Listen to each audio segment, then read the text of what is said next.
Welcome to another episode of Bringing Down the Grindhouse, and tonight we're going to be discussing cosmic horror with Sherlock Holmes. And Neil Gaiman. And Neil Gaiman. Yeah. And Lovecraft. I mean, they're not actually here. Well, what was the fancy term that we found for it? It's a pastiche. Oh, yeah, a pastiche. Yes, Yeah. A pastiche. Neil Gaiman did a pastiche of the Sherlock Holmes story, made a narrative that mirrors it, and placed it into the world of the Cthulhu mythos that H.P. Lovecraft had created. And so the stories are A Study in Emerald, and then From Beyond is the other one by H.P. Lovecraft. Why exactly did you pick these stories, John? I'm very curious, actually. So I chose A Study in Emerald because it had been introduced to me as part of a anthology collection that someone else had read, and it was in one of my literature classes for San Diego State. And so the assignment that we had for the class was to read these anthology series and see if we can add in our own story into the anthology that existed already. And so A Study in Emerald stood out to me because it was such a clean insert into a world that already existed. And sometimes it's a little easier to do that when you're creating your own stories.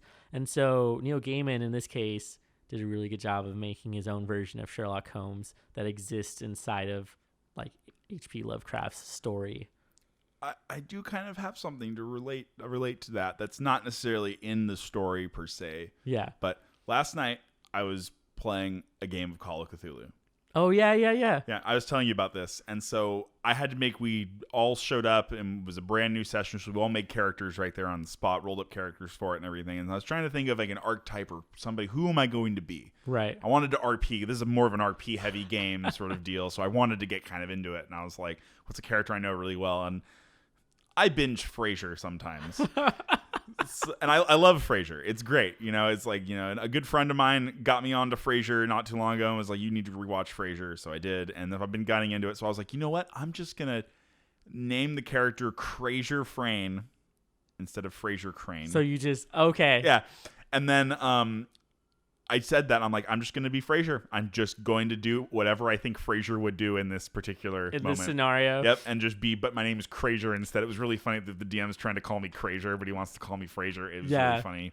But my friend next to me, but it's a Lovecraftian eldritch setting that we're in, where there's spooky things going on. So it was relating something like the pastiche is imitating the work, sort of how it's written and whatnot. Okay. So that's what Gaiman did with The Study in Emerald.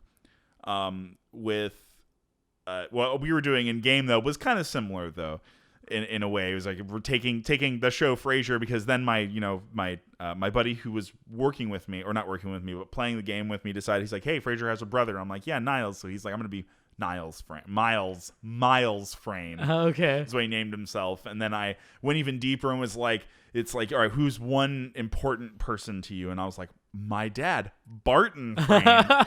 He's an ex-cop who was shot by a mugger, and he's paralyzed, kinda, and has a bad leg, and I'm taking care of him at my house. Okay. And he has a dog that I hate. So how does this game play out? So you choose your character, and then you roll your own. There's there's not really classes in it. It's more so it's percentile based. So you roll percentile dice to determine whether. So you roll two 10-sided dice. Yeah. One has zeros and numbers on it, and the other one just has single digits. One has double digits. One has single digits. Yeah. And so you basically roll those to determine the outcome of certain events, instead of rolling the D20 like you do with Dungeons and Dragons or those other systems. Gotcha. So it's different, and more so the skills are more broad. There's a more eclectic selection of skills. There's how well do you know archaeology? Okay. How well do you know specific languages? How well do you know them? That sort of deal. If I want to succeed on, a check with this of my skill, I have to roll, up to or below a certain percentage. So if I only have a 30% in my German in this game, Oh, that makes sense. Yeah. I feel like that makes it easier. If I'm there's piloting is another one. It's set in the 20s usually. Oh, okay. Is where it's usually set. I had like psychology and psychoanalysis and persuasion was my other deal. So I was like the party face, and I was able to I was like, that's people. a crazy combo to use in a role playing game. Yeah, it was really fun though, because I got to, and I failed sometimes too, and had to deal with that. What kind of monsters did you run into? No monsters. We ran into none. The whole adventure that the DM was running so far is that the backstory for everyone is we all have to have gone to the same high school. Okay. In Arkham, Michigan. Oh God. So we're in Arkham, Michigan in the 20s, and we hang out at speakeasies, and we do stuff like that. And I write my deal was I was Crazier Frayne, and I was a psychologist who also writes for a newspaper, and I write psychology articles. Okay. With Journalist. self-help, with help for people. Yes, I'm listening. Oh, that okay, nonsense got sort you. of deal. And so that was it. And I was Crazier, and it's a super funny name. But did you guys how did it end? Well, we didn't end. We're still gonna play. Yeah, I was We're gonna say, are you keep still playing. going? But basically, what ended up happening in the storyline is that we all had to come to the same high school. Our principal dies, and basically there is a painting that survives a fire that takes place in one secluded room of the house that he's in. So he dies in the fire. Everything in the room burns except for the painting. The rest of the house is also fine. That reminds me of what is the story? The painting of Dorian Gray, where like his painting ages instead of him. Mm-hmm. Yeah, of the more horrible things that he does, I believe, is the story of that one. Though this painting that would just like looks really weird and occultic-y and whatnot, so it's just really strange. And like the man like drew the painting a whole bunch and stuff, like our principal did, and it was very, very, very, very, very silly. That reminds me of when we played what is it, Betrayal? The House on the Haunt. What was our scenario that we got out of that? Dude, we got a few. One of them was I think the whole house got picked up by like a bird, like a giant bird or something. So we had to fight each other for parachutes. Yes, that is one I do remember. That was one of them. Another one, I think a person transformed into, was it Frankenstein? Somebody becomes somebody always becomes the against the party. Yeah, they turned into the monster, which is a lot of fucking fun because that happened with me where I got to be one of the monsters. I think it was Dracula is the one that I got. And then I got to hunt down the rest of the players who were like severely outmatched because I could move like 10 spaces while they could only move like 2 or 3. So it was just cornering them into like the little areas they were trying to explore the house. Mm-hmm. That was cool. It's a fun game, actually, now I think about it. We should totally play that again. But so the stories, let's do a quick rundown of the stories before we get into them. So A Study in Emerald. Do you remember like all of the main plot points? A Study in Emerald is basically the pastiche of Sherlock Holmes. Yeah. Set in England. Yeah, England. Yeah, set in England or Britain. Well, England well, is in Britain. It's not. They don't necessarily specify because of like the alternate world that they're living in. Yeah, absolutely. But basically, the old ones are very much among us, and it's kind of like not uncommon knowledge. No, sort of deal. Yeah. So, like the Queen is one of the great old ones, and they have to like I think the would-be Sherlock and his Watson go to like talk to her and get information. They give her information. They give, excuse me. They give her information. Because she's curious because there was another great old one visiting. Murders. Yeah. So the original story from Sherlock Holmes was A Study in Scarlet, I think is what it was called. Oh, okay. And then his version was A Study in Emerald. Understood. So basically what happens is a great old one is murdered. Yes, from another place. Like in this case, it's like a Germanish. That's why this is so weird. That's why it's so weird to read about, because you're like, why do they care about, it's because they actually have to work for the great old ones. Yes. So that's why they're investigating it. Exactly. Yeah. So she's very curious to know why he was murdered while he was visiting Britain to see her, or the area that she lives in. Mm-hmm. And what's even funnier is that they're like supposed to be in this time period where it's like the 1800s, but the old ones defeated humanity like 700 years prior to that event. Mm-hmm. So like this could be a very futuristic world, but still like has the technology of the 1800s. So it's like a completely alternate universe that they're living in. But anyway, one of the old ones gets murdered. These two are trying to figure it out, so they meet with the queen or the great old one who is in charge of their area, and then they try to go and find the murderer, and then they end up going to a play, right, where the play is about I think one of them you mentioned is about like actually like Sherlock Holmes, and so you get like the story within the story. Yep. And then you get the other version of it, which is kind of explaining like the coming of the great old one. Like it's it's meant to be like a positive thing. Like, in Game of Thrones, when they have their little play about the royalty there, and they're like really good characters, they do the same shit where they're like, oh, like the great old ones are the best leaders. Like, we need to follow them and worship them. And then one of the dudes who's a part of the show doesn't believe that. He's just like, no, like they are terrible. He basically has the right idea. He's like, they're terrible. They're like eating our minds. They're like taking over the world. They need to be like disposed of. And so he ends up being like the quote unquote villain of the story. Yeah. Because they're trying to find him. Yeah. Which you mentioned something earlier. What does it mean? It explains it in the story too. I think it's German for revenge, I believe. Oh, okay. That's taken straight from the story then, straight from Sherlock Holmes. There you go. Yep. Yeah, because that's what happens in A Study in Scarlet. They find a woman. Yeah. They find they find the dead woman, and then but in this one they said they find another dead old one, and then he's like, ha ha ha, you'll never catch me. Right. Yeah. And so, okay. And it was the old hobbling man. So we have this one. What happens in the other one, From Beyond? This one is by H.P. Lovecraft. From Beyond is much, much simpler. It's a really long written. It's long-winded. He's wordy. Long-winded, big wordy, archaic wording is really what you'll go with. Like, Lovecraft loved archaic language, like really old. He was like the super conservative when it came to writing. Yeah. Oh, yeah, for sure. Everything other than Poe is garbage, basically, was like his whole ordeal.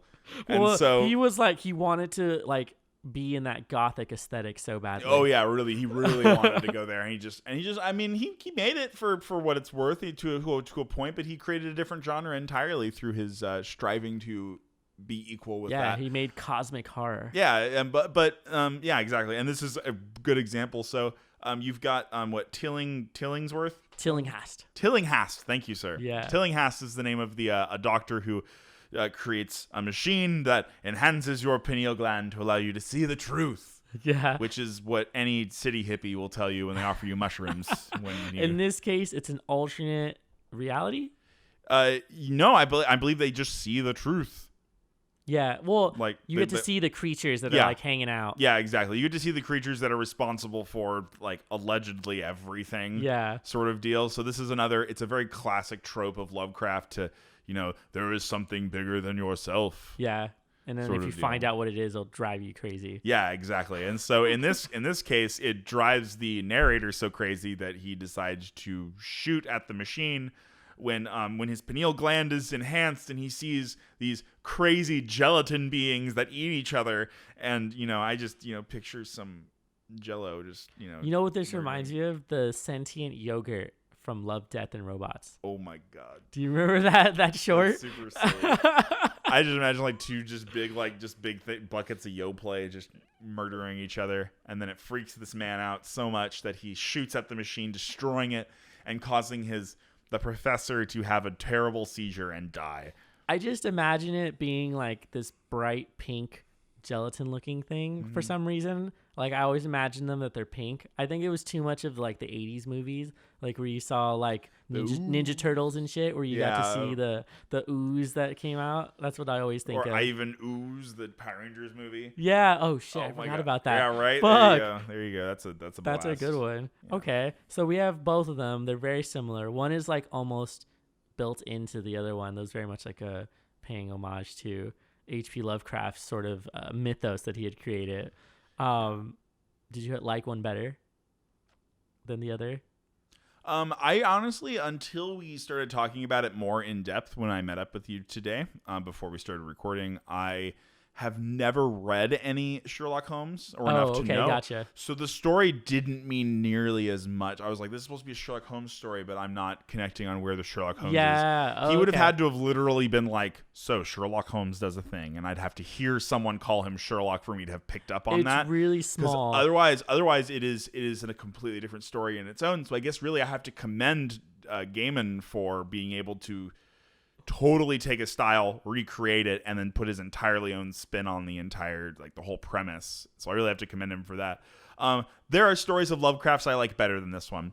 And I thought that From Beyond was really kind of just boring and bland like, in comparison to his other works that he's done. Which ones are you thinking of that you really liked from I don't know. I Lovecraft? like Mountains of Madness and well, Rats in the Walls and What's Rats in the Walls again? Rats in the Walls is just really classic and creepy, where there's just like a man and like, he goes down into it. It's been a long time since I've read it, but I do remember he's just like, they're in the walls, they're in the wall. It's like that sort of like, it's like that sort of like thing. And you hear nothing on the microphone because he's dead. Whatever was in the tomb killed him. Oh, jeez. Sort of deal. It's like things like that. I like the Reanimator story. You know, Herbert West Reanimator is pretty good. I love Reanimator. You know, Call of Cthulhu, can't go wrong there. Pretty much most of the Cthulhu mythos stories, like that, Mountains and whatnot. It's been a long time since I've read his stuff. Relating to Lovecraft, though, I've been reading another author who was a big friend of Lovecraft's. Oh, what? Which was Robert Howard. Oh, okay. Robert E. Howard. Yeah. I'm pretty sure that it is Robert E. Howard, but because I have been fucking up that poor man's name like so much. Well, I know that he hung out with like a small group of people who all exchanged works. Well, here's the deal. So Robert E. Howard is from Texas. Okay. He lived in Texas for all of his life. He lived with his mom. Yeah. And basically, when his mother grew horribly ill, he offed himself. Oh, shit. So that's the end of him. He was famous, though, for writing the Conan stories. So Conan the Barbarian and creating the Hyborian Age. Oh, that was his entire, that was what his setting was called, was the Hyborian Age. So it's like just one age of like several he made, or that was the main one he focused on? That was the age that he made, yes. Okay. He has notes and stuff on it that I haven't gotten to. I actually have a few Conan, like a big Conan compilation, like 800 pages that I'm excited to go through. Yeah, it's like the most preferred reading of stories in a certain way. Okay. The first story of Conan is a pretty fucking cool character. Yeah. I know this isn't necessarily horror. It delves into it a little bit, and some Conan stories cross over into like Cthulhu mythos territory. Well, yeah, because he's dealing with some supernatural things at some point. Yeah, right? oftentimes very supernatural. So, like the first story, which is the Phoenix on the Sword, I believe, is like the first story. Is the first story that Conan was ever in, and he's already king in this one. He's already king of Aquilona. I think is the name of the name of his area, and he. The story starts off from the perspective of a group of bandits that are coming to overthrow him. And a sorcerer summoning this like crazy like black dog creature. Okay. And so that's where that story is. And then it goes into Conan's dream, where he dreams that this like 1,000-year-old sorcerer comes to him in his dream and says, "Conan, people will come to murder you." Oh my god. And sort of deal like, take my symbol to protect you in these times, blah blah blah. And then his sword lights up with the symbol of the phoenix in his dream, and he wakes up in his room with just moments to prepare himself for this attack that's coming, and there's still like the shining symbol on his sword that actually came through with the dream. Okay. So this group of 20 dudes come running in, and Howard's descriptions of violence are just fun. They're just fun, dude. This is like, and these are from the 20s, 30s. Yeah. This is like the OG sword and sorcery. When these guys attack him, it describes Conan shoving his sword through the top of a dude's head and then breaking it off at the hilt. And then the crazy demon dog shows up during this assassination attempt, after he's already hacked his way through a bunch of them. And then he stabs the crazy demon thing with like his shining sword after he's already been torn to shit by it and whatnot. And then it's just like, his servants come because he fends off all 20 of the dudes. It's fucking Conan. He's just gonna do it because that's his deal. Not that he doesn't get fucked up though. Yeah, he stops and he's just like, it was this old sword. I forget the sorcerer's name, but he's like, from 1,000 years ago, he came to me in a dream, and his servant's like, it's impossible. That's not possible. You are a delusional man. I'm telling you the truth.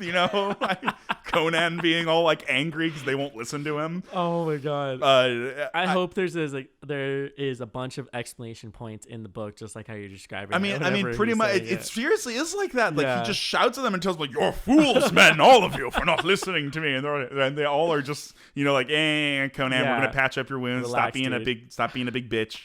Like what the hell, sort of deal. And then they see his sword and they see the phoenix symbol, and then the grand priest freaks out and it's like, oh, it really was from the blah blah blah blah, and they all like I shit want themselves this to be over a it. short story or like animation so badly. Oh, it's so good. It would be so good. It's so fucking cool. I loved it. And the first thing that you see of Conan, he's writing a map. This is the first thing you see. He's creating a map of his world and then all the worlds that he's explored. So he's not introduced as a violent character. Yeah, he's not like immediately the barbarian. Mm-hmm. Exactly. It's not until later sort of deal where you see his other ones. The next story that I'm reading with him, he gets attacked by a dying wizard with a spiked ring that touches his arm and it makes him fall over like paralyzed. Oh my God. And so it's awesome shit. Like I dig it. I'm super excited to delve more into this book. This is like got to be part of the original works where they started pulling. Yes, it's all. Of their ideas I refused to read anything other than Howard's original stuff. Yeah. So because I was like, I want to only read their author's original stuff, and it is definitely dated. Lovecraft and Howard definitely did not waver. Well, you know what? I would say that they were different. They were both fairly racist for the time period. Yeah. Howard not so bad though. I mean, they're both named Howard. That's the funny thing. Yeah. Because technically Howard Philip Lovecraft. Yeah. But and then the nobody other ever Howard. says it. Yeah. So they were both kind of like that. Except I would say that from what I've heard, because I haven't read all the Conan stories, from what I hear, there was a little bit more nuance in Howard's views on race relations and whatnot, which is something that I was curious about, because I was curious, like, did he harbor views like that? Because it was how he was describing some characters. Yeah. Because they live in like a really dusty, very sun-dried area, so I would imagine him describing characters as being black and like darker skinned and stuff would make sense to me. He's trying to distinguish them. In his stories, it made sense that he would run into people that were darker than himself. Absolutely, and then yes. and then was discussing the differences as far as like their tribes and like their traditions and culture. And that's the thing. Like I remember one of the other stories is a black man that captures him, and Yeah. he describes, and that's from Conan's point of view. This is a black dude attacking me, and sort of idea, and that's basically how he describes him. And they both like comment on each other's right, like he'll like stupid white dude, and then like it's kind of like that. It's like that back and forth. They describe each other as you're a black, I am a white sort of idea, and that there's a separation there that is obviously distinguished. So I don't know if that establishes like a lesser than, or that there just is a difference in the setting. I think in their setting, because he is it's like before when H.P. Lovecraft set most of his stories, that they weren't dealing with the same kind of things, and then he also did it as they were both warriors. Yeah, or exactly. people of tribes. It's like one is capturing him, and it's more so like, and so it makes more sense. So in Howard's in Roberts, in Conan and whatnot, I think that it's more nuanced. And I've heard that there's other stories where it's like Conan has like a predisposition towards black people already, where he's just kind of like, I don't really trust them. They might be kind of dumber than me, sort of idea. And he has these, I've read that he has had these ideas, and then later on he has to work with that group of people. Yeah, he sorts and then it he out. comes around to them, essentially, is the whole deal. That could have been like, that really could have been the author himself also dealing with some stuff too, where he I know, was, like, exactly. That's he's what I working think, through it too. himself and wasn't so overtly about it. I think the reason why H.P. Lovecraft gets a lot of flack for what he did is because anything that was like the other or monsters or things like that, like he related like black people straight to like rats and like really, his like, was creatures. much more vicious. But he was, like you said, he was very conservative during his time period. He was like he was expected to be like a certain way. He chose certain words and like descriptors and like that. I mean, I said more so conservative on like his language usage, because he really craved classic language usage, and he loves archaic language that's ridiculously difficult to pronounce. And it's like we mentioned too. Like he wanted so badly to be part of the Gothic aesthetic that had been created by Poe. Mm-hmm. So he was like wanting to emulate most of it. He has a really beautiful poem about Poe that I would love to read, but I can't remember what it's called. Oh, but it's pretty shit. good. I know what you're talking It's about. a fantastic poem. I gotta though. be honest. I was reading that. I'm like, this is kind of gay. Like he was like super into it. Like he really, He's really, really respected Poe. really respected Poe. Like to the point where I'm like, he might have just like really wanted to meet him. Truly, Lovecraft just wanted to blow Poe. That's all we know. Really though, it was like I remember reading it. I'm like, this is kind of like sexually aggressive in some ways. Like this could be read a certain way, and I don't know if he did it like just by accident, but like I want to force gabies on Poe so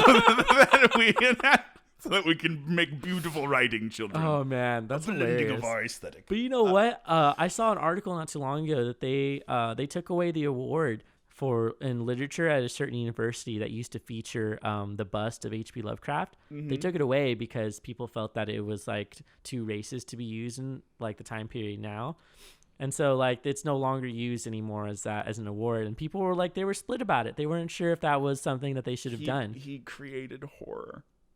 Well, he Created genre of horror. He created a genre and he was influential to horror. That's what I mean. That's what I mean. I don't mean he created horror. I mean that he was super influential, and it's like we wouldn't have a lot of works without him. So it's really important. What did he ever do with any of those views? He wrote angry letters about them that did nothing. That's that were true. the same shit that every other, like douchey white person during that time period was saying. And, that would be my only. so, yeah. That would be my only like thing where I would be like, I'm okay with whatever he was doing because he wasn't like going out and having rallies and like shouting to other people that they had to change their minds. He was his. I think a lot of his hatred comes from like a mental illness stemming from agoraphobia. That definitely play. If you are so afraid of literally everyone from like that's not from your little tiny community. Every single person is going to be fucking strange as hell to you. And if the only vision of another culture is that you see is like they're poor or they're immigrants, the people who are like on the go somewhere, you're not going to see them in their best. You're going to see them in like at like the close to like breaking point, as anyone would be in those situations. Yeah. Because the people that are coming over to to his area in America and whatnot these are not wealthy people. These are people that are trying to find a better like situation for themselves at the time period. So it makes a lot of sense why he would be freaking out about stuff like that, is because his whole world is getting rocked right now. Some people handle it a lot better than others, and some people develop mental illnesses over it.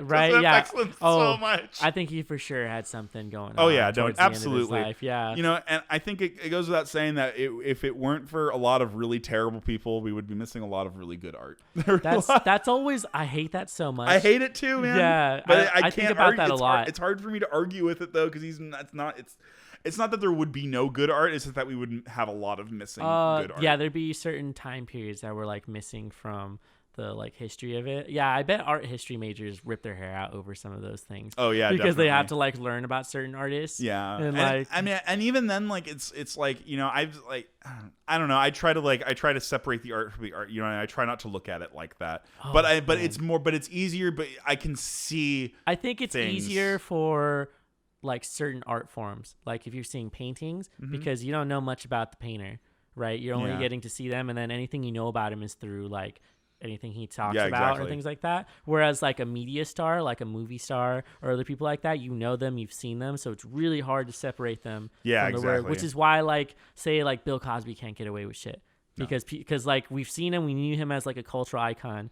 And now everyone that sees him associates him with basically with rape. And he's like he can't escape something like that. Whereas like somebody who was like an artist, say like who's the fucking dude he did the soup cans? Warhol, Andy Warhol. Andy Warhol. Yeah, fuck Andy Warhol. Fuck that guy. Seriously, fuck Andy Warhol. I will sing it from the rooftops. One he was racist, he was sexist, but on top of that, he like didn't really create a lot of new work in the later part of his career. He was just having people roll around and paint, and then he would sign it off and be like, "Yeah, this is my new piece." His like art form was mockery of art. Yeah, which wasn't even that good. Well, here's the worst part about those: he just made mediocre art to mock modern art to sell it, literally being modern art. Yeah. It's like this really pointless like display that where the end goal is cash grab and fame. Did you know someone tried to kill him? did they didn't? No, it she didn't shot work him in the that- stomach and he survived. But like, there's a whole like documentary and like movie about it. I Yeah, didn't even know that. Yeah. Like, you're ruining fucking art. You She was- fucking lizard person. Man, Die. if only she had killed him right then. No, she like ran up. She ran up to him in his studio, that studio that he used to have, where like he hung out with all of his friends. And then she came into the studio like with a gun and like just walked right up to him and shot him in the stomach. I had no idea. And that walked even out. I gotta happened. find her name. That's fucking but crazy. She was like, man, I gotta look that up. you got to know now. Yeah. You know, it's really. I mean, really. I mean, getting on to like the art from like what artists like claim to do really good things but make really mediocre art. Bono. There you go. You two, one of Bono. those boring fucking bands like that's ever existed, but like he's like the classic. Bono is like the classic, like, look at all the great shit I'm doing for the world sort of nonsense, and then all the art that he makes is like bullshit. Oh, here we go. So it was Valerie Solanas. She's the one that shot Andy Warhol. She shot Andy Warhol on June 3rd, 1968. She shot him in his Manhattan studio. Did she have a motive, or did they cap her right after that, or what? What happened? They got her immediately right afterwards and like arrested her and everything like that. She didn't stay in jail very long because like she shot him and like the laws and everything weren't as extreme. So like attempted murder was only like a couple of years in jail.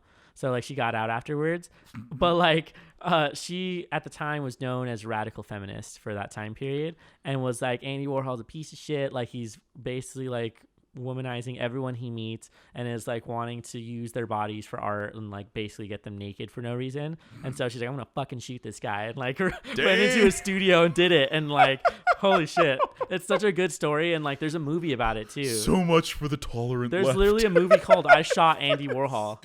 Fucking stupid. Oh man, that's crazy. That's so though. great. I love that. Yeah. It's fucking funny.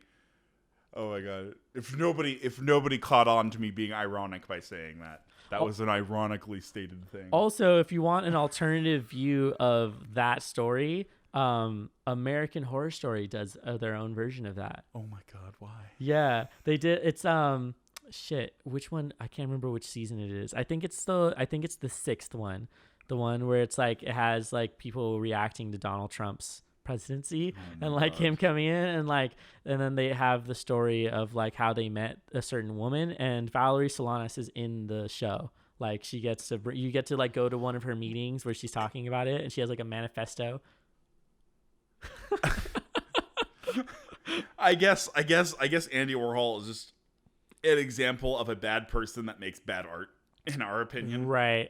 Whereas Lovecraft and Howard might be a little bit on the more like nuanced side, but while Lovecraft is more of a person that had some very questionable views. Yeah, I mean, I can understand. He was pretty blatantly racist in a lot of his views. He has some pretty blatant poems and whatnot that are out there. Rats on the Walls has a very infamously named cat.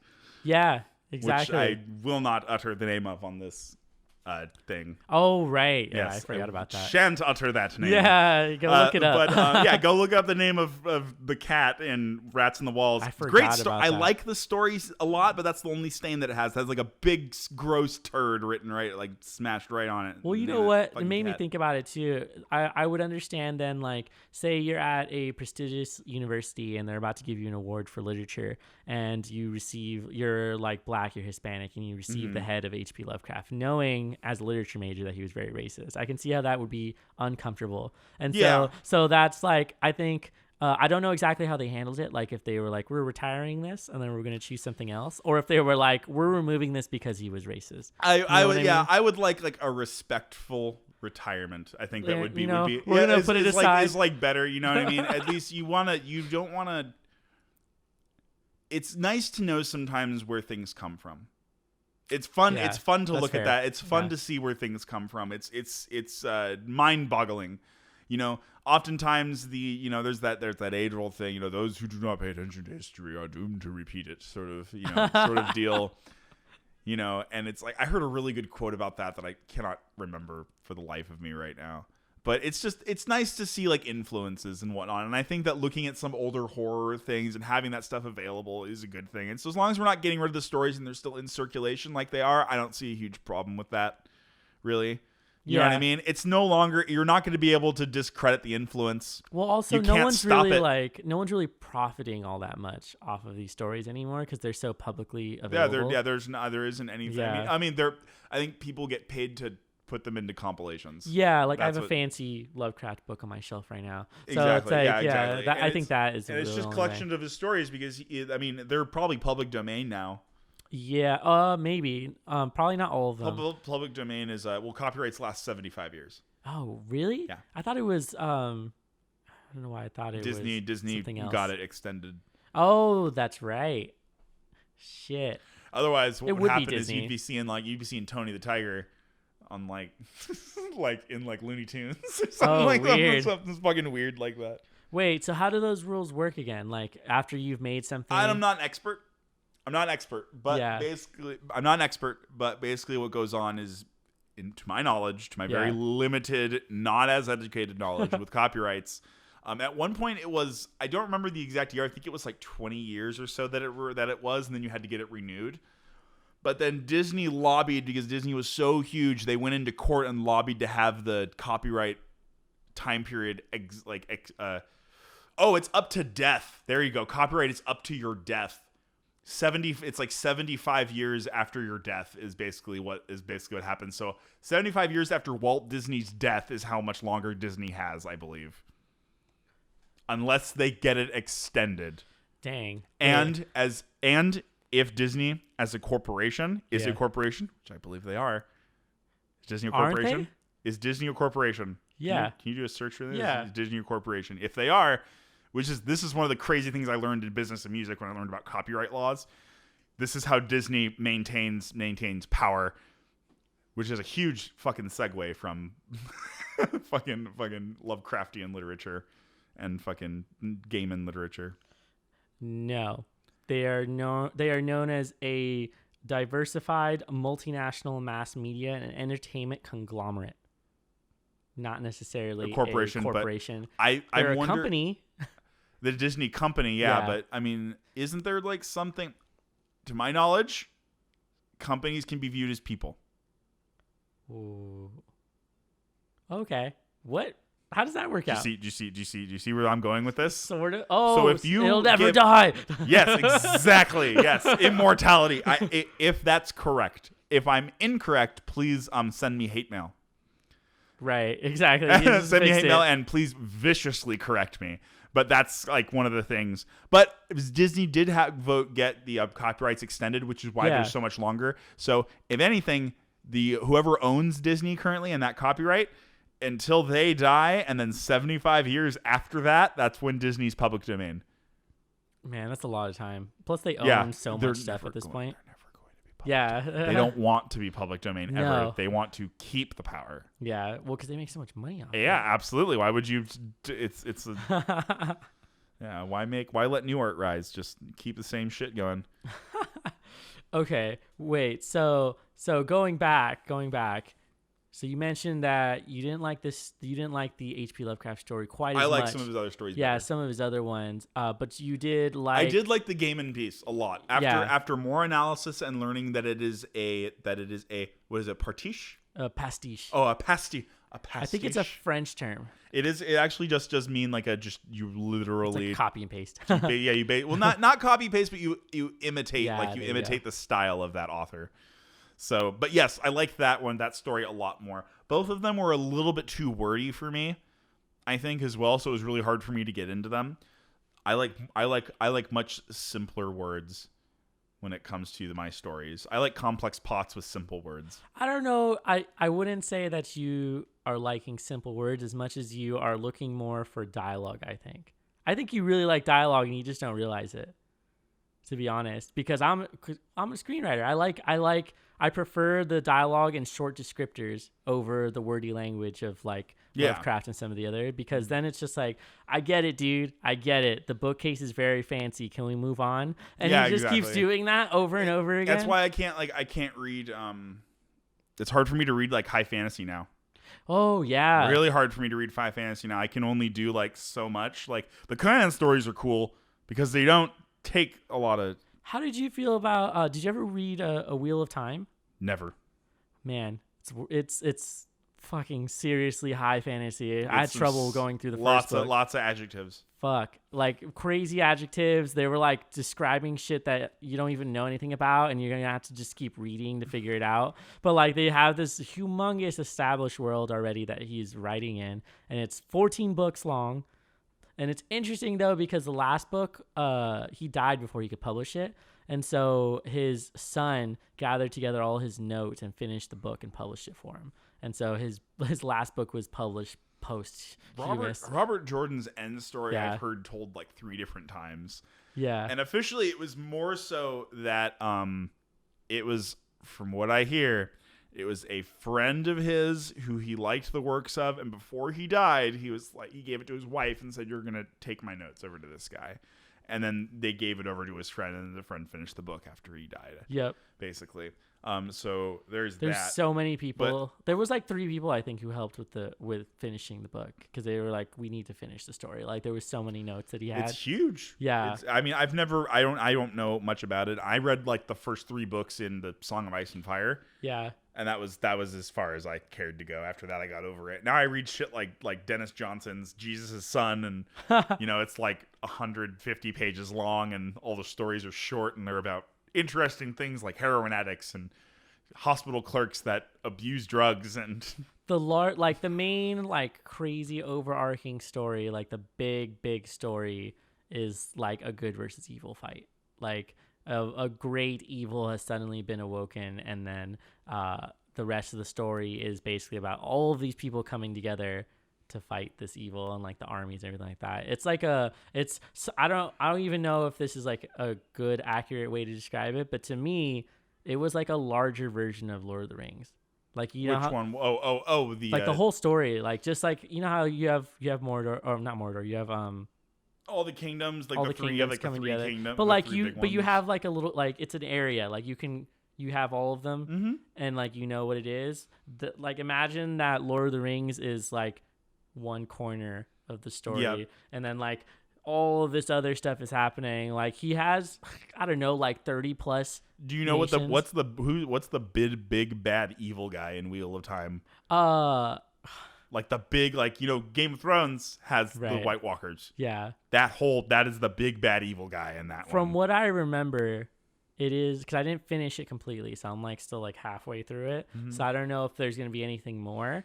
But from what I read up to, it was starting to be like evil manifesting itself as like demons. It was like starting to raise armies that way. They were starting to like recruit mercenaries. Like anyone who was down to be like a part of the evil side was like, all right, we're going to recruit you, and we want you just to start raiding and pillaging anything that's near you.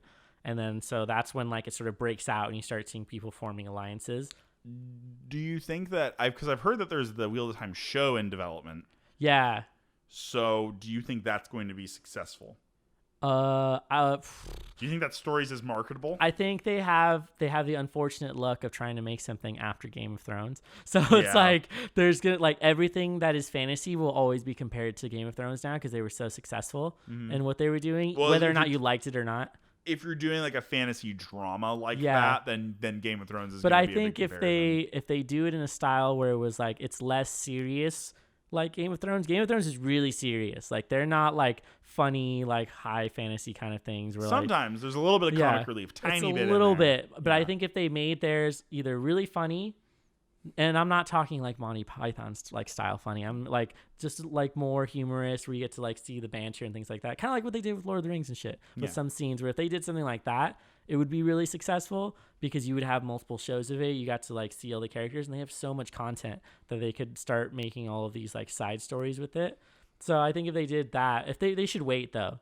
They should wait like a couple years and let the thrill from Game of Thrones die down, and then people are wanting that next thing. As far as like Game of Thrones being over, because no one's really going to be excited about it until like Martin releases his last book, and like you get to see what he decided to do with the story instead of like what the show did. I think that Martin is waiting for the show to die. Yeah. And then he's going to start doing his books again. Oh yeah, for sure. Because I mean, honestly, man, this last 8 years, he's like, well, I've waited, 30 years to release the first few books. Might as well just wait another 8. Fucking dies. He's so old. All that Pepsi, man, like or whatever Martin drinks. I don't know. I love his answers for some of the interview questions. Oh my God, when dude, they're like, "So how do you write like powerful, strong women?" He's like, "Well, I've always considered women to be people." Dude, I saw them. I saw one where he's speaking live, and they were talking about the filming, and they were just like, "So how do you feel about creating Daenerys as a white savior character in your books?" And he was just like, "Well, in my books, the slaves are never depicted as any other like specific color. They're just from all over the world. And in the show, when they do it, they went to Morocco and asked for extras. So when you ask for extras in Morocco, you get." Typically, the people you get are Moroccans, and then these two people just shut the fuck up like really quick after saying that. I'm like, you're not like, what are you trying to do right now, man? Like, he why? was like upset that they didn't understand certain like production things. Where he was like, that's just what happened. He didn't seem like upset about it. He was just like, this seems really silly that you would like point this thing out because it's not my fault that they did that. Right. And consider this also about the show, maybe runners for a moment and. Yeah, exactly. And I'm trying to think if he ever gave any like serious like descriptors for someone's skin besides like the main characters. I don't think he ever did. As far as I did know, I remember Marine was part of Feast for Crows, wasn't it? Yeah. See, I didn't get to that. Feast for Crows was not my book. I was one I did not get as well. I only got through 2.5 books. Yeah. Oh, you just got through the first 2? Yeah. Storm of Swords is amazing. I need to go back and like continue reading it because it's so good. But, you know what? I need to talk about something. We're in a really interesting time right now, John, because we've got 3 huge fantasy series that are all ending like this year. Okay, which one? This Game of Thrones. Okay, Game of ending Thrones. This year. Yeah. The Avengers. Yeah. Came out today. That's the first end to like an era. Yeah. Of a fantasy. And then Star Wars.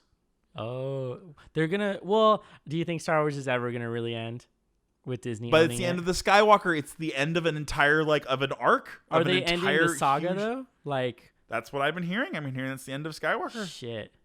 So it's pretty crazy.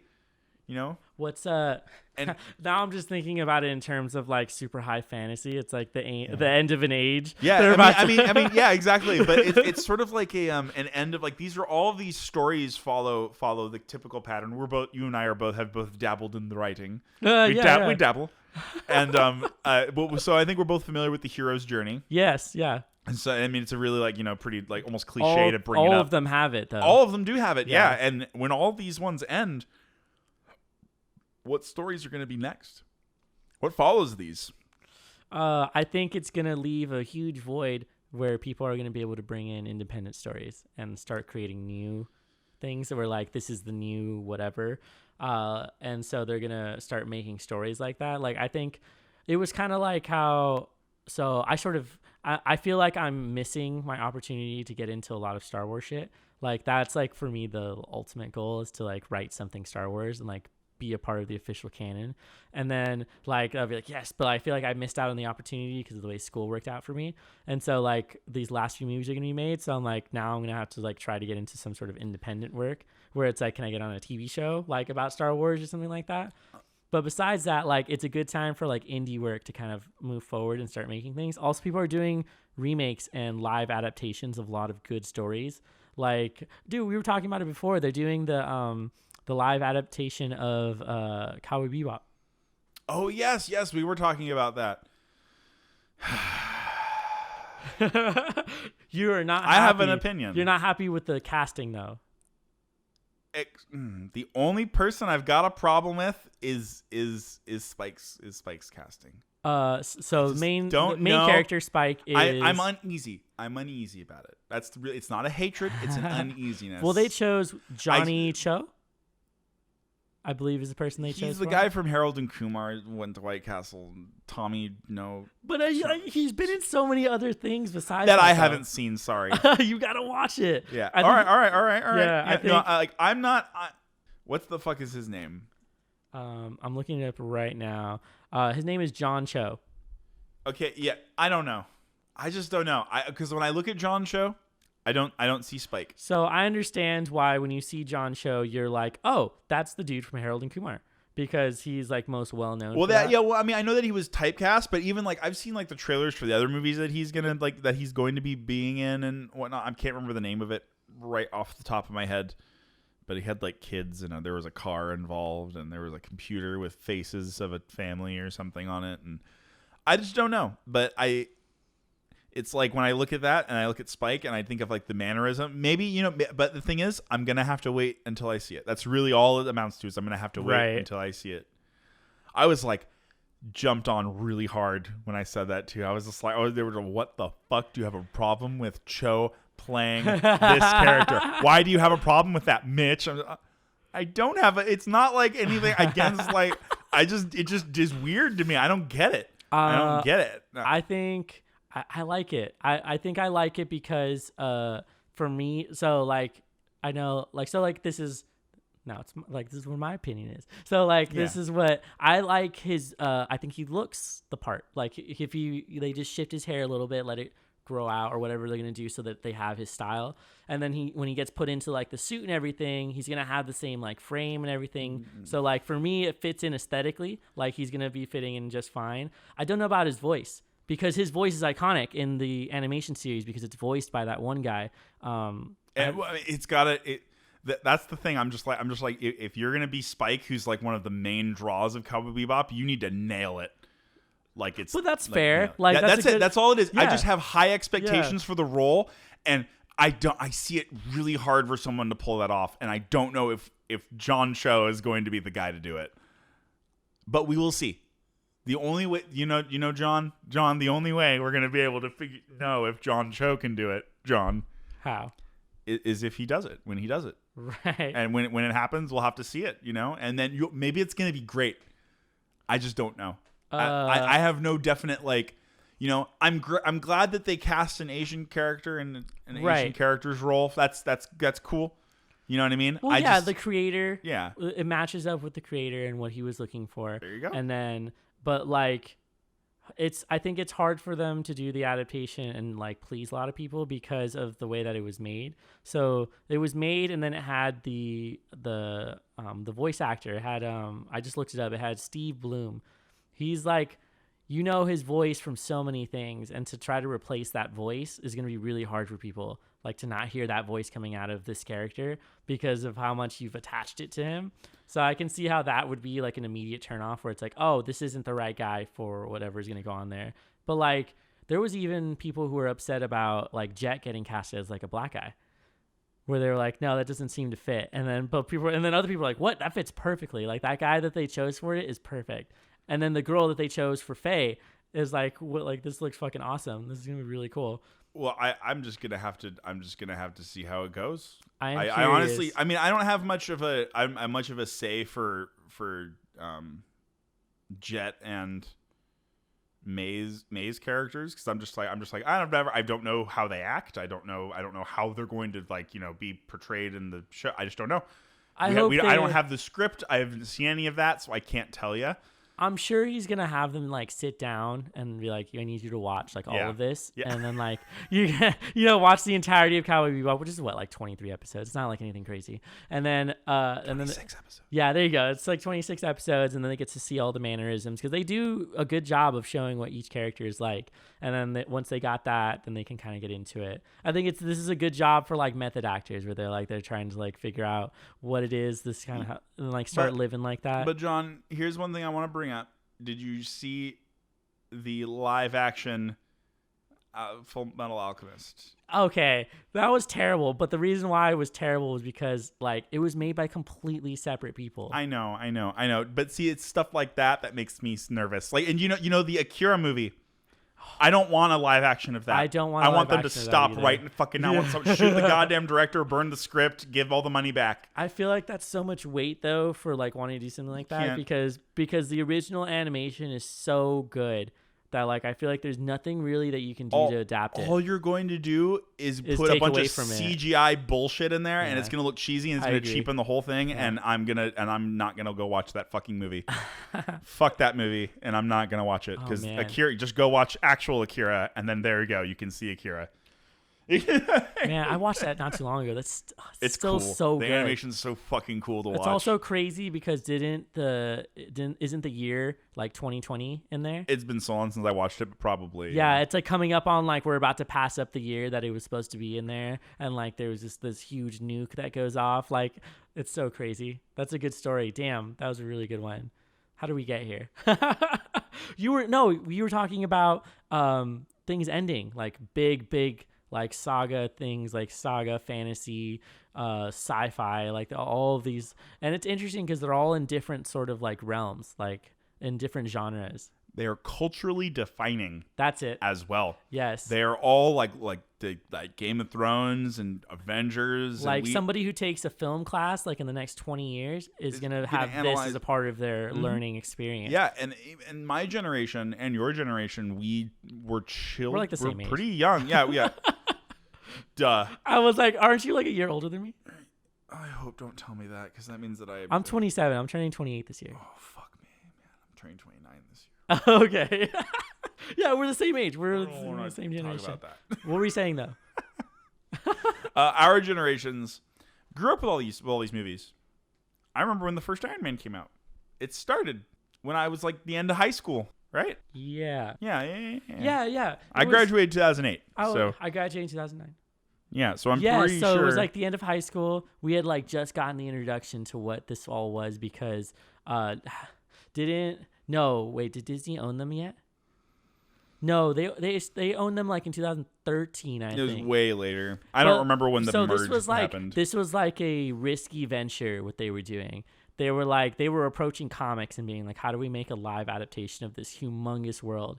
And so they picked out like a certain story arc and we're like, we're going to run with it. We're going to make the Avengers Initiative is what they were going to do. And like, we got to figure out everyone who's going to be in it. So they had to have Iron Man like fucking hit gold. Like they had to be perfect. And so you watch Iron Man and it's still one of the best Marvel movies that's out there. Cause it's just like it had to be. They cast it perfectly by having Robert Downey Jr. be Iron Man. Cause he's this cocky billionaire who like really gets the shit beat out of him. And he realizes like what he needs to do after that. And it works out so well. Even the second and third movies are really good for the Iron Man series, and then you got like the rest of it. So yeah, that was definitely like one of those like cultural things where it became like everyone became aware. I mean, just the first Avengers movie was the first time anyone had seen so many movies come together into one. And have that seeing the Avengers? The first Avengers movie, I was blown the fuck away by that movie. Well, that's like so fucking film cool. history. Like to see something like that where you get to see that many heroes on screen at once. Like there hasn't been anything like it before that. And now they've done it a bunch of times now where the story's gotten even more harrowing and intense. More dramatic too is something else I've noticed as well. They're getting more and more dramatic. Yeah, as you get more emotionally attached to the characters, it is becoming more serious for people where they're like, we don't want you to kill this character regardless of what happens in the comics. Yeah. Which is like completely different story arcs and things like that. But like they chose what they wanted and they're creating their own sort of story out of it. And it's like, it's entertaining in a film aspect. If you really want to go for like accuracy and like small detail, you just go read the comics and like you'll enjoy the comics just as much. Because like the story with like Thanos and all of the other ones, like they don't even like touch on it in the movies, but like the original reason he does it is just to impress, Lady Death? It's some weird. Well, what's funny about that thing. is he wants to impress Lady Death, but Lady Death is completely in love with Deadpool. What the fuck? Yeah, her and Deadpool like they just have sex regularly, and like he'll go and visit her and shit, and like he's like, hey, what's up? And it's like his typical like asshole self, and Thanos is like, I killed half the universe for you. Why don't you love me? It's really weird. Oh my god. Yeah, the shit's hilarious. Demigods just being fucking petty. But hopefully I'll see Endgame sometime this week. Yeah, I'm hoping and no one spoils it it before I fucking watch it. Yeah, honestly, I gotta say, man, the internet's been really kind to me. No, you've never had anything spoiled? Nothing spoiled. No, nothing spoiled. Oh fuck. You did? No, not for Endgame. Right. What is it? What, Game of Thrones? Star Wars. Star Wars is spoiled? One of the Star Wars movies was spoiled for me. Oh. Yeah, that sucked. It's been out long enough now where I can fucking say shit about Star Wars, but like when Han Solo gets killed, that was like spoiled for me. And so I was watching the movie the entire time being like, I swear to God, if he fucking dies in this movie, I'm gonna be so fucking mad. And like and then like it gets to the end there where I'm like, oh, he's having like a tender moment with his son, like they're about to give each other a hug, and then he just fucking lightsabers him straight through the chest, and you're like, well, he's dead. I have found such a varied opinion on fucking Star Wars on like all of those movies. I think we talked about this already before because it's still the buzz. But right? Yeah. Well, yeah, we talked about it in like the second or third episode. We were talking about it. Yeah, we got into like a big discussion about it. Oh my God! Did you see the trailer for the new one? Yeah, it's pretty cool. Darth Sidious and all of that fun stuff. Apparently, he's gonna find his way back. Who knows how that's gonna work out? I wonder what they're going to. It doesn't surprise me though. Like he's talked about it several times that he was able to like transcend death basically and like took up different bodies. So like Snoke could have just been a henchman, or he could have been one of the bodies he had, and he just went somewhere else. But like he obviously wasn't that important if he got cut in half like that. Yeah, right. Yeah, exactly. So I'm wondering if maybe there's more. They're extending the story a little differently, whereas the other Star Wars movies were like arc. Climax of arc, end of arc. Yeah, I think they were really getting shit on for that. Whereas now I think the more modern movies are a much longer story being told. Or you know what I think they wanted to do? I think they wanted to like kill the narrative that already existed. Like they were like, check this out. You see these characters? They're dead now. We're gonna make something new, and you guys need to get the fuck over it because it's not for you. Yeah, and like I they mean, just yeah, like they're moving forward. The whole deal is it's just like all of the complaints that people have about the movie, I just don't agree with them most of the time. Or right. The new movies. I'm just kind of like, I think it gave the series a kick in the ass that it needed, but why are we as adults? Why are there adults that are having so much time arguing about movies that are made for kids, dude? Yeah, I mean, like, honestly, why are you, it's like, made by Disney, released by Disney, it's PG-13. You're getting upset. You're getting upset that there's a black dude in your kids movie. That was a weird one. People were really upset about that. Like, I thought it was awesome. I was like, this is fucking cool. Yeah. Look at the diversity in our fucking cast now. This is fucking rad. And I didn't, and also, I kind of also didn't care to mention that in the first place. In the back of my mind, I silently go, "That's fucking cool that they're putting right. Like they're putting someone that's not white in their own show." But I don't feel the need to go and start blabbing that to people as a reason to go see the movie because it's not. There's not. That shouldn't be a reason. You know what I mean? That shouldn't be. Right. I wish it wasn't. You know what I mean? I wish it wasn't be like a reason. The norm. It should be. It should just be the norm. It should just be fine. I get you. And so I try not to do that. And it's like, I can never win. Being a white person in America, I'm fucked. No, like I'm fucked on trying to talk about race relations and ever being seen as moderately okay. I'm always ignorant on some part of the conversation. Nah. A little bit. You've known me for a very long time, John. Well, you know what? I've known you long enough to know that you've had really serious changes as far as your outlook goes. Truth. Like when we first met, we weren't quite on the same page for a lot of things. And then as we got to know each other and talk to each other about things, we realized more about each other and had that willingness to like listen and take in some of that. And then it changed. It turned into something that was different. And it's why we're still friends. Cause like I wouldn't be friends with you if you were like a blatant racist is really what I'm getting at. Exactly. So it's like, as opposed to my non-blatant racism. right. Subtleties. No, my really subtle, right. Exactly. And so in some ways I think that is part of the issue is that I can understand an angry, upset feeling about people talking about race and not knowing what they're talking about, but at some level you are going to have to explain some things to people and you're going to have to like get into that dialogue. Yeah. And if you're unwilling to do so, then you're essentially stopping a learning moment, I think. Yeah.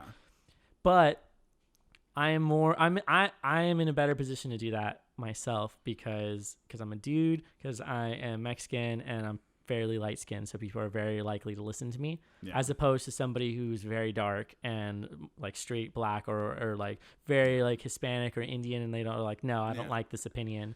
So it's like me knowing that, I engage in those conversations constantly because it's like something that I can do. So it's like there's different levels for it, and people can figure it out. There's also a place. It's like I oftentimes don't feel that I have a place to speak on some things. Like nowadays, like at one point when I felt that I had a liberty to speak on everything, I just choose I'd rather not too much. Well, it's a good thing. That's you figured out. You know, you don't have to get into. You don't have to be the expert on everything. Yeah, exactly. You don't have to explain, come up to everyone and be like, I know a thing about this, even though I still do that with useless knowledge all the time. Did you know that stuff? Well, speaking of like talking about that, it reminded me of so the one of the stories, the study in Emerald. I enjoy that they made sort of like they made fun of the Queen. So the Queen of England in that story is one of the great old ones. And so I think it's a hilarious like parody now because the Queen of England is still alive and she's really old and like doesn't seem to have any sort of notion of possibly dying. Like she's just when did Gaiman write this story? So it's obviously not like he didn't write it while the current queen was still alive. It was a different queen. But it's just funny because like they're so old in all of the like their rulerships that they can just kind of get blended into one. And so like it's always sort of been the story of England, right? Is that they always had this queen who fucking lives forever, like super old. Like they always live to be really, really old. And then like they have all of the jokes in the movies and film where they're like, long live the queen. And like they always like will drink to her, things like that. Do you remember the League of Extraordinary Gentlemen? Yes, I do. Do you remember when he's in Africa and is like in the like house that he's staying in where there's like a picture of the queen on the wall and like they're like all of them are like, yeah, long live the queen. And, like they're standing up to like drink to the queen of that time. And then one of the dudes who comes in and tries to kill them is like running off and he walks outside with his rifle and he's like, oh, and he puts it down. He's like, yeah, of course you can't make that shot. And then he puts on his glasses. He's like, I hate getting old. And like brings up the rifle and shoots him at like 300 yards. And you're like, oh, okay, shit. And it's fucking, it's Sean Connery in that movie. You don't remember? Yeah, no, I do remember Sean Connery being in that movie. Anyway, I just don't remember that particular scene with the Queen, but it's still funny. That shit is hilarious. But basically, I thought it was funny that I feel like there was always subjects of England who were like not huge fans of the Queen. And so like they would make like jokes about it. And then there was other people who were like, long live the Queen, who were very much in support. And so that was like the separation of like their politics. Like, do you support the monarchy and the Queen, or do you want a different kind of rulership? And so that's always been their sort of struggle, which now like the monarchy there is not really like in charge. They're more of like figureheads for the country, for like anyone who wants to still have that like really old prestige of having the family. And then they don't like really run too much of the government. But they are like in service. Like there's a lot of sons who are like joining the military and then like they get to be the royal prince of whatever in the army. And so that made me laugh because she was one of the great old ones. And I really like the image of the current queen walking out and then she like suddenly transforms. Just has a tentacle hand. Right? Like it like slips out from underneath her dress or something. And it would just work out that way. It would be pretty funny. I think it'd be funny to see something like that. I would definitely like to actually see like a live action, like, you know,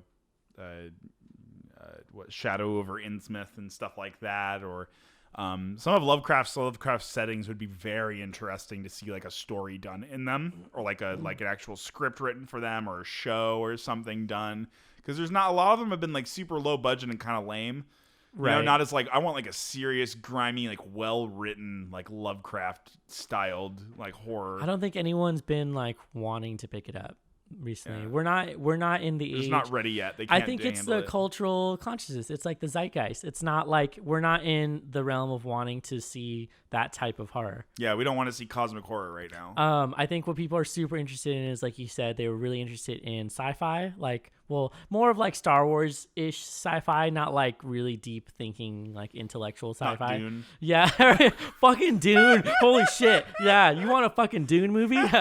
Yeah, let's do that. One of those. Yeah, and I'm still not sure what was going on. Nobody understood it. That's why it bombed. Like they didn't read the book. They didn't know what was happening in the movie. So when the dude was like, "Yeah, I'm gonna make a fucking movie exactly like the book," people watched it and they're like, "What the fuck is this?" And like it was just a failed version of Mad Max, is what it ended up being. Where it's like, but Mad Max is totally different. Anyway, people want to see fantasy, like I think they were missing Lord of the Rings is really what it is. They were like, we need something, so Lord of the Rings kind of, or fucking Game of Thrones filled that void for it. Remember? And then like Star Wars was like it existed for an era and then existed again and then it existed one more time. And so it's like they keep coming up with the new generations and like being able like we got the prequels, which unfortunately weren't that great, but it was more Star Wars. Like I was still excited to like see more Star Wars coming out, and like they were connected to like video games and shit that were coming out during the time. Like you had the pod racing game that came out on like GameCube and shit. Those games were cool. Which were like a fucking good look. Like they were a good amount of fun to play those. And then you got to see the kid racing on screen. And so like you're a kid yourself. That means like you felt like you could possibly be one of those pod racers. So it was a good translation. That was a good for like the people who were watching it, for all the kids who were watching it, and then to see like the origins of these characters. I don't think the new Star Wars movies really have like a child for children to latch onto really in the movies. No, not really. Most of them are like all adults for the most part. So that's an interesting bit. I think they chose instead to go with the leads as approachable characters. So to have a black lead and then to have the main Jedi be Rey. A diverse selection of characters. Yeah, they were going more for that. And then like, because you're watching that movie and you were expecting Finn to be the new Jedi. And then like the lightsaber goes flying to Rey's hand and turns on. Like that was one of the coolest scenes I think for that movie. I am no. Okay, who's the hero? I am no man. Oh my god, I love that. They should redo that scene with that line. He's like on his knees. He's like, no man can kill me, and then that's when she pulls off her helmet. I am no man. That's the best. Yeah. I love that. We recently just did a Lord of the Rings like watch of all the movies where we not in one sitting, but we'd like over a few weeks we'd like watch them each movie individually and got to that part, and we were all like, everyone, because we'd already seen it, we were just like, here, she's gonna say it. I don't know, man. We're like, whoa! Yeah, freak out. All freak out over that part. Yeah, it was great. It was awesome. Oh, I love that. It's got to be one of the best lines delivered in a movie. It was pretty that awesome. One, yeah. like, I have no man. For her to deliver that line, to have like just the way that he decided to end that character, to be like, look, like this woman is gonna kill him, and she's super badass. Has been fighting like the whole time. Like people didn't know. It's like that in the book too. Yeah, her arm. Yeah. She's also in the book, according to. Man, I really wish I could bring like some of my like super like crazy like hardcore Tolkien nerd friends on here because they'll get into it.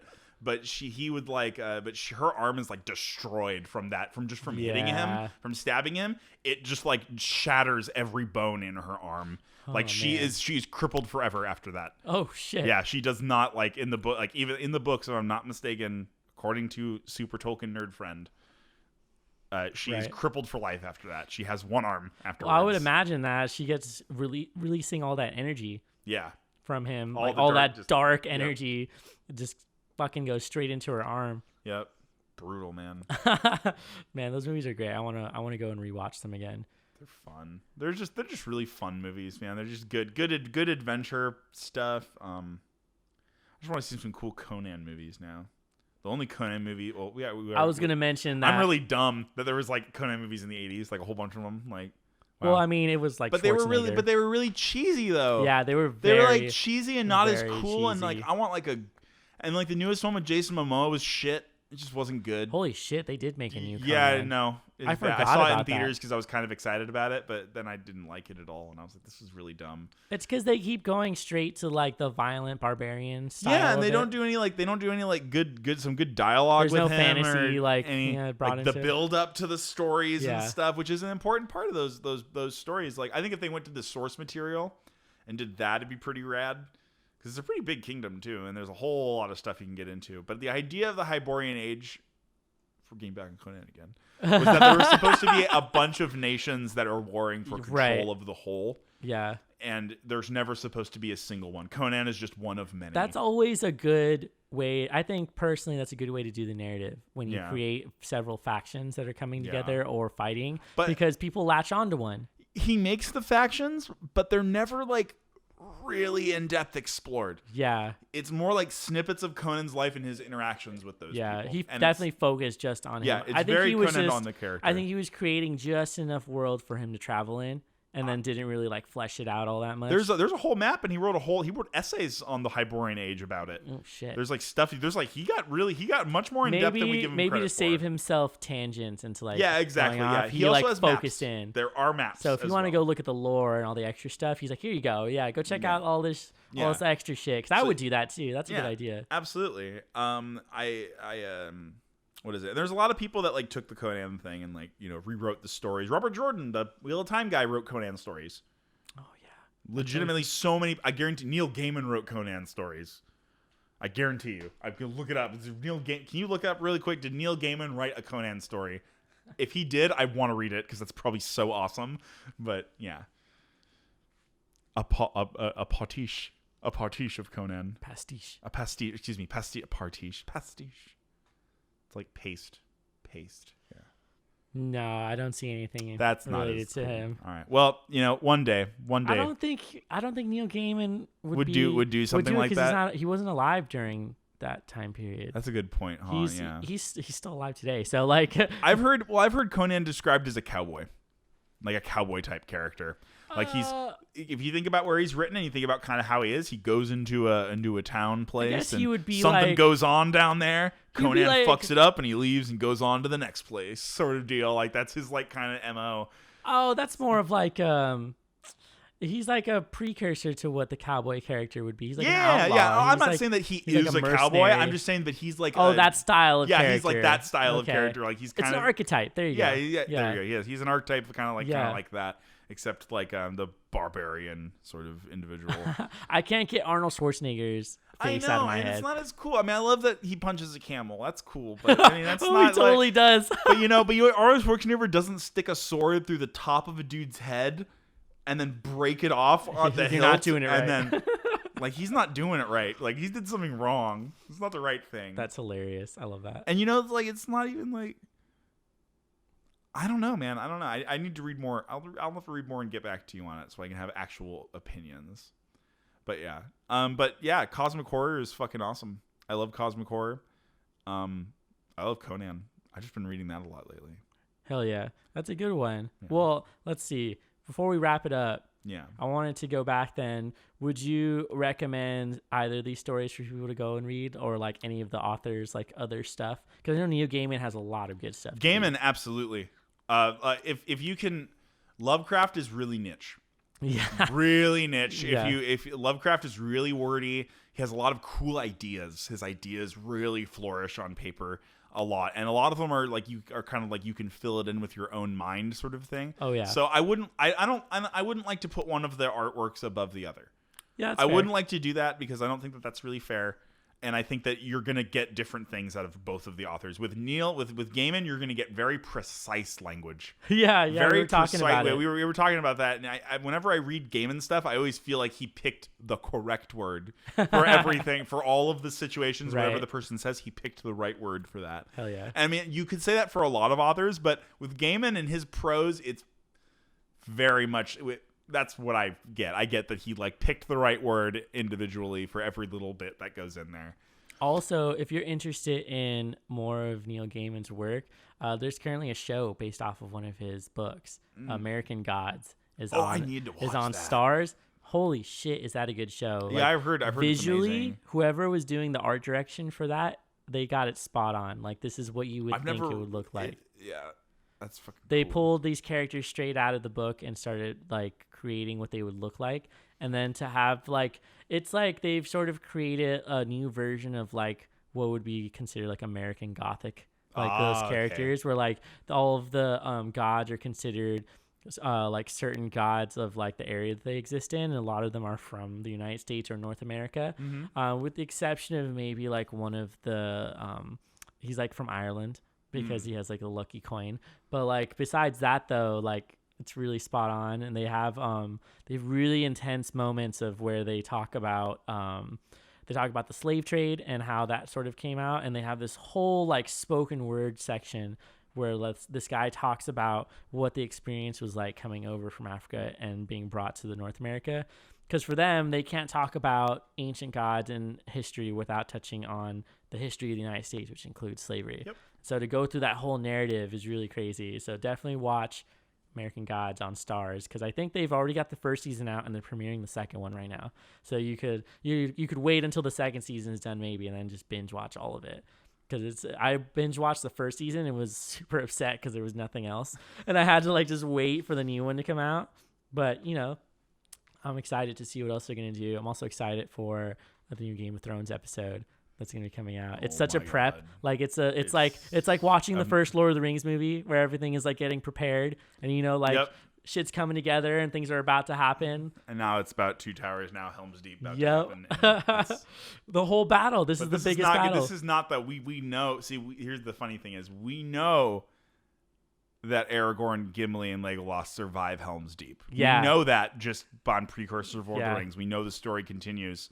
We don't know how this one We don't know goes, who's though. gonna Right survive this story, this And battle. It's gonna be. I'm gonna be peeing myself because there's a lot of characters I really absolutely adore, and I don't want to see them get killed on screen in really lame ways. Right. I only want heroic, epic. I want bard song deaths. I want like bards to sing It's songs true. about. It's always, that's like the epitome of what you want for a fantasy story, is for your hero, if they are gonna die, you want that heroic death. You want them to really go out. That, you know what, we talked about this in Star Wars. We were talking about Finn, how he almost had a really great heroic death. Yeah, and then that And then fucking was denied. lame-ass lady got all up involved and didn't need to get involved.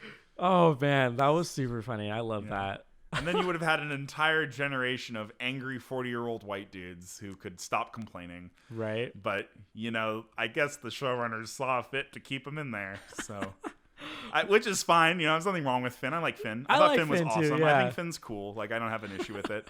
I like that he's kind of like he's kind of a fumbling hero. Yeah, exactly. He's like the guy that showed up to the D&D session and rolled up a character that doesn't have the greatest stats, and he's like working on it. Just rolled with it. he's like I'm a fighter, but I put all my points in like Constitution. Yeah, really though.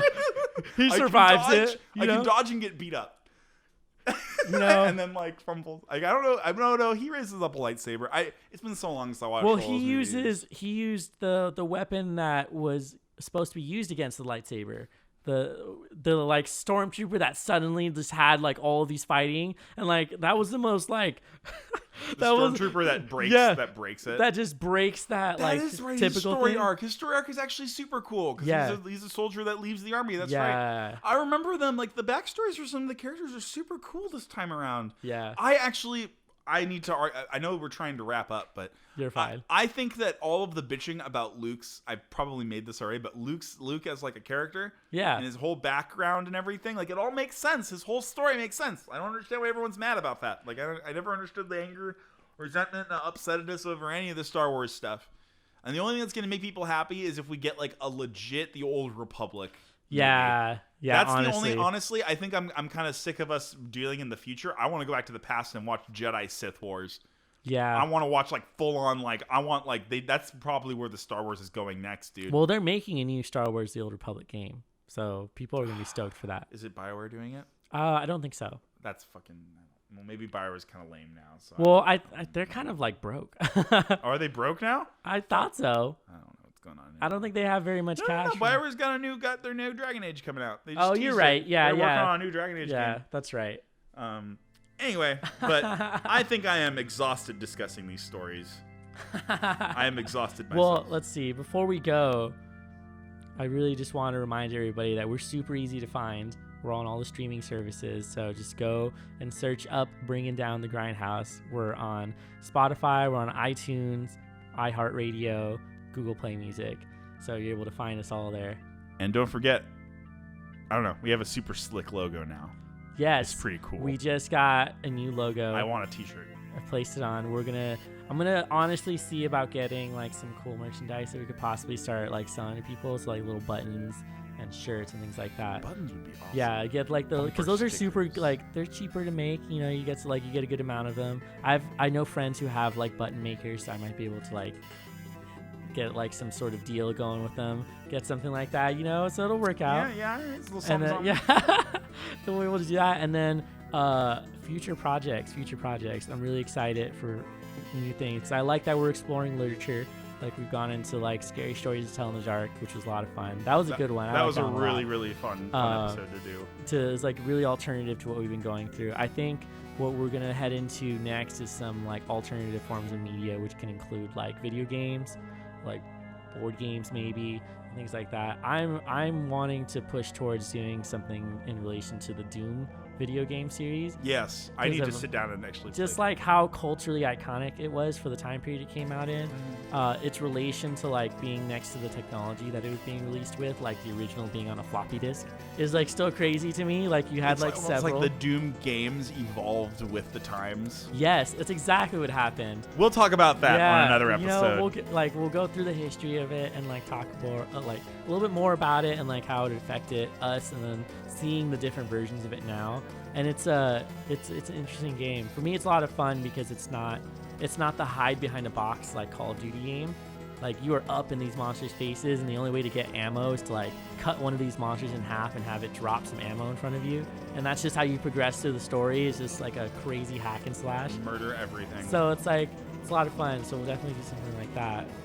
But thanks for coming out to talk to me tonight, Mitch, about these 2 short stories. Even though we moved to other things, but it's okay. We were related. We went back to it. Yeah. So thanks for coming out, and I hope everybody has a good night. Thank you. Good night.